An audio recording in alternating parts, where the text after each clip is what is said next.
दर्शक बंधु आज आम जो घटना आपण टीवी स्क्रीन में रखा चाहूँ सी हूँ बलंगा थानार घटना जहाँ 3 मास पाखापाखि 30 रु अधिक मंदिर चोरी होती। दर्शक बंधु आपण मन रखु 3 मास पाखापाखि 30 रु अधिक मंदिर चोरी होगा अभियोग होता बेले यही घटना संपृक्त अभियोग को युक्त को गिरफ कर पुलिस दयाकोरी से भिजुआल भी आपण टीवी स्क्रीन में रखुची ये हूँ जी अभियुक्त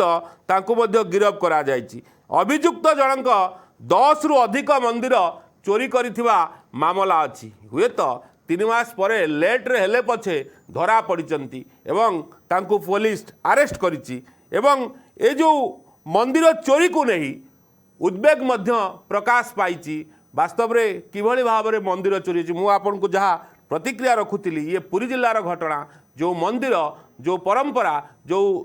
पीठस्थली जार शक्तिपीठ कहतु अनेक अनेक परंपरा अनेक अनेक धर्म एवं आम संस्कृति सहित जड़ित थाए आम भाववेग सहित जड़ित थाए किंतु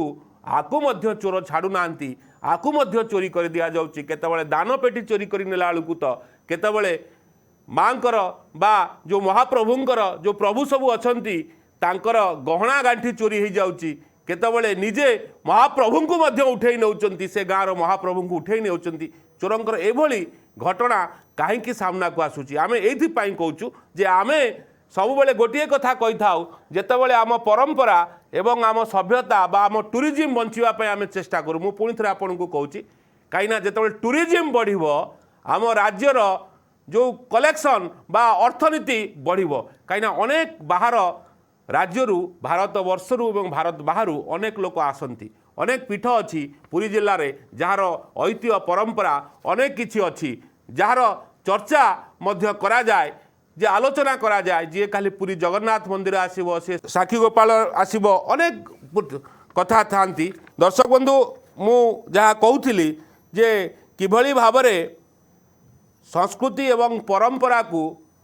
आम संस्कृति एवं परंपरा को चोरी होउची बा जो घटना बलंग थानारू मंदिर चोरी घटना रे बड़ सफलता मिली पुरी जिले में जहाँ आम सूचना दौलू 3 मास मध्य प्राय पाखापाखि 30 रु ऊर्ध चोरी होती मंदिर ए विषय जड़े अभियुक्त धरा पड़ी एवं ताकू 10 रु अधिक मंदिर चोरी करिथिबा जणा पड़ी एवं ए पूर्वर मंदिर चोरी घटना मध्य 2 जन को पुलिस गिरफ करथिला ए 2 एक मिसी 3 जन को चोरी करा माने चोर बोली साब्यस्त करा जायछि एवं धरा जायछि किंतु अतिरिक्त एसपी प्रतिक्रिया कौन टिके दया करी सुनिबा। परंतु जमती किछि दिन हम बलंगा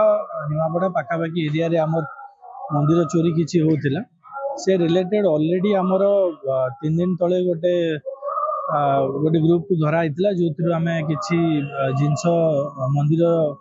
रिलेटेड जो चोरी रिलेटेड जिनस रिकवर करूँ से एक्यूज फॉरवर्ड होता से रिलेटेड आम आउ जड़े भी एक्यूज बलंगारे आज अरेस्ट होगी फॉरवर्ड होती पाखर भी मंदिर सामान सब रिकवर से आउ कि संपृक्त अच्छा भी धरिया आम आम टीम गठन कराई से खोजाखोजी कर मंदिर रे जो पितल जिनस जो चोरी होता जमी थाली होगला गड़ू होगला बासन बाल्टी से रिलेटेड मंदिर जो जिनस सब पूजारे व्यवहृत हो से जिनस रिकवर एम इन्वेस्टिगेशन रे अच्छी किंतु मल्टीपल मंदिर चोरी रे इन्वॉल्व अच्छे से आम डिटेल्स काढ़ी सब केस रिमांड ऑलरेडी जमती मुझे कहली कि 3 दिन आगर आम गोटे ग्रुप ऑलरेडी अरेस्ट होगी फॉरवर्ड होता यहाँ गोटे ग्रुप को धरा आम वेरीफाई कर एसोसिएट मैंने इन्वॉल्व अच्छा ना किसी अलग कि अच्छा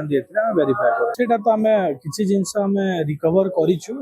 देखुचु आउ को केस इन्वॉल्वमेंट अच्छी आम वेरीफाई करूँ।